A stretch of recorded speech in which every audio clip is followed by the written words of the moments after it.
Have you ever sat alone in the dead of night, staring into the flickering blue light of a device that promises you the entire world, only to feel an inexplicable weight pressing against your ribs?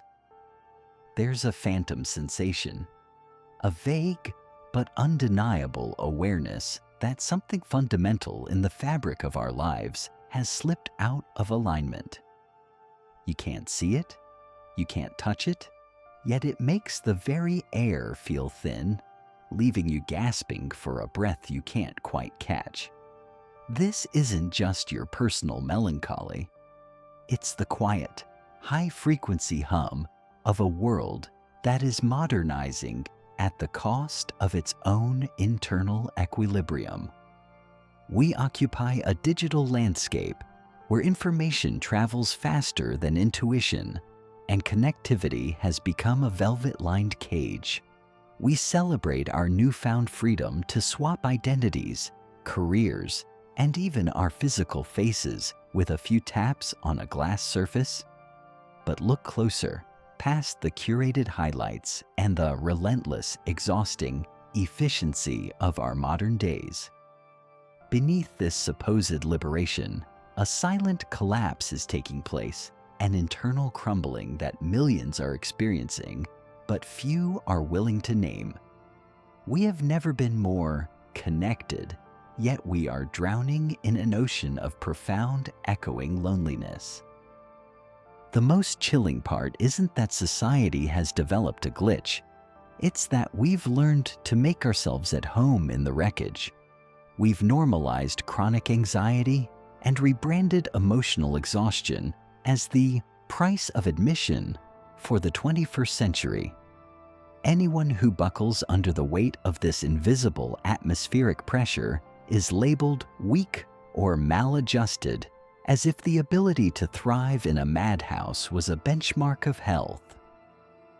We've become a culture of waiting room existences, people who are technically present in the room, but internally paralyzed, huddling together in what psychologists call mass formation.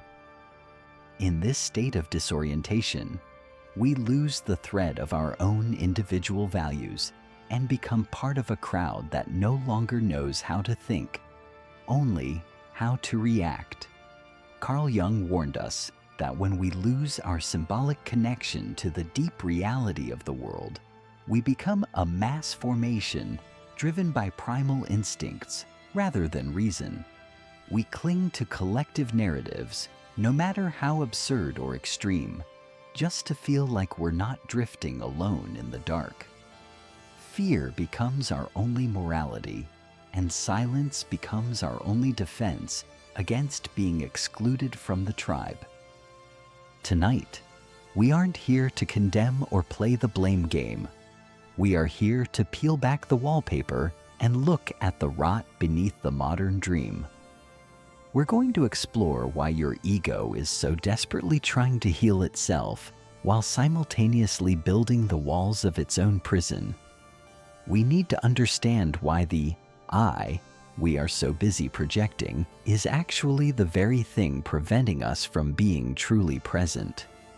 Let's stop trying to adapt to the insanity and start reclaiming the silence that's been stolen from us. We treat the psyche like a blueprint for a structure never meant to be finished. We hunt for wounds and traumas as if they were tangible objects tucked away in a dusty attic, forgetting that the very act of hunting them creates the hunter. You become a professional patient, a perpetual project, a seeker who has fallen in love with the scenery of the search rather than the destination. This is the first layer of the mask, the ego disguised as the great healer, convincing you that it is separate from the pain it is supposedly trying to cure. Carl Jung described the ego not as the center of our being, but as a complex, a tight knot of energy that protects us from the chaotic vastness of the unconscious. In our digital age, this knot has tightened into a strangling cord. We curate faceless strategies and virtual personas, convincing ourselves that by hiding our physical features, we are preserving our essence. But the ego doesn't need a face to exist. It only needs a story. Whether you are a public influencer or a silent observer in the shadows, the I is still there, building its barricades, desperately trying to maintain a coherent identity in a world that demands constant, exhausting performance. Beneath the mask lies Schopenhauer's will, that blind, restless, primordial hunger that drives every heartbeat and every desire. We often mistake this will for spiritual aspiration. We think we are chasing enlightenment, but often we are just chasing a higher status version of ourselves. It is a comedic tragedy. We try to use the ego's greed to buy our way into the non-self. We want to own peace, to achieve emptiness, to conquer the shadow. But the will is like an ocean that cannot be emptied by a bucket, especially when the bucket is made of the very water you are trying to remove. Imagine an architect who spends his entire life building a grand, sprawling temple, meticulously carving every pillar, only to realize at the end that the temple was built specifically to house his own vanity regarding his humility. We do the same when we claim to have let go. If you are proud of how little you need, the ego has simply swapped its silk robes for rags. It is a chameleon of the spirit, capable of adopting the silence of Zen to protect its most precious possession. The feeling that I am the one who finally understands. The more we try to fix the system, the more we validate the glitch. We create a spiritual ego that sits on a throne of self-awareness, looking down on the unawakened world. But true depth doesn't come from building more layers. It comes from the total exhaustion of the builder. It is the moment when the architect realizes that the temple is empty, not because he failed, but because the truth was never meant to be contained within the walls of a me. Let's stop pretending.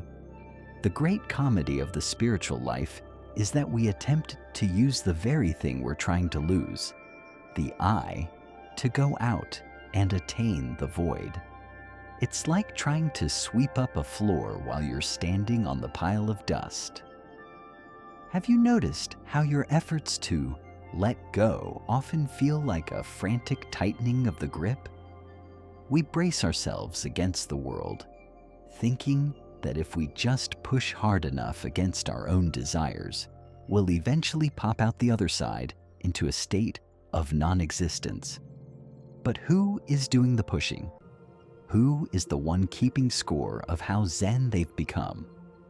It is the ego once again, disguising its ambitions as a noble quest for non-attachment.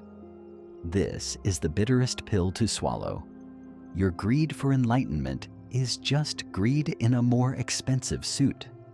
We treat non-self like a trophy to be mounted on a digital shelf, or a status symbol that proves we are deeper and more refined than the unawakened masses. We don't truly want to be free from the self. We want the self to be celebrated for its freedom. This is the birth of the spiritual ego, a version of the I that has learned to use the language of silence and the posture of humility to protect its most cherished possession. The feeling of being right, the feeling of finally being healed. We are inherently terrified of the empty space where a story used to be. That's why we cling to our wounds with such ferocity. As explored in Tin Thuk Gyua Nungkon Me Toijai 3, the mind loves a hard concept to hold on to. We take a fluid passing sensation and cast it in iron, labeling it as trauma or intrinsic damage. Why?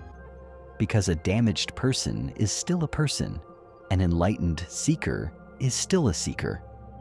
Both provide a coherent identity that keeps the recursive loop spinning.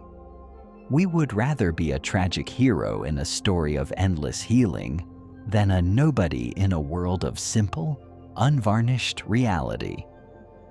Here is the paradox you've been running from. You are the man running at full tilt, sweating and gasping, trying to step on the head of your own shadow. The faster you run toward the light of purity or awakening, the faster your shadow follows. You cannot win this war because there is no enemy to conquer, only a mechanism to understand. The war with yourself is the ultimate fool's errand because the one fighting and the one being fought are the same ghost. Peace isn't the victory of the self over the shadow. It's the total, bone-deep exhaustion of the one who thought they had to fight in the first place. So, where does that leave us, standing in the cold, clear wreckage of a war that had no enemy?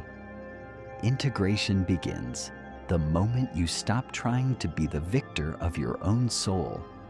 We have spent so long bracing ourselves against life, treating our existence as a problem to be solved or a project to be optimized, that we have forgotten how to simply be. The sound of the finished war isn't a victory march. It is the profound, visceral silence that follows when the soldier finally realizes there was never anyone to fight. You are not a broken machine in need of a mechanic, but a flow of experience that has been choked by the tight, recursive grip of ownership. Think of your consciousness as a mirror. A mirror can reflect a raging house fire with absolute fidelity. It captures the heat, the smoke, and the destructive orange light. But the mirror itself is never scorched. It doesn't try to extinguish the flames, nor does it try to keep the heat. It simply allows the reflection to pass through. Your awareness is that mirror. The anxiety, the ambition, and the modern void are just reflections. The comedic tragedy of the ego is believing it is the fire, or that it is the mirror's job to edit what it reflects. Liberation isn't the death of the fire. It is the realization that the mirror remains cool and untouched, no matter how bright the flames. As explored in Tin Tuk Gyua Nung Kon Me Toi Jai I5, we often turn healing into an interior career, a relentless pursuit of optimization where every day brings a new trauma to analyze. But real transformation is like a machine being unplugged.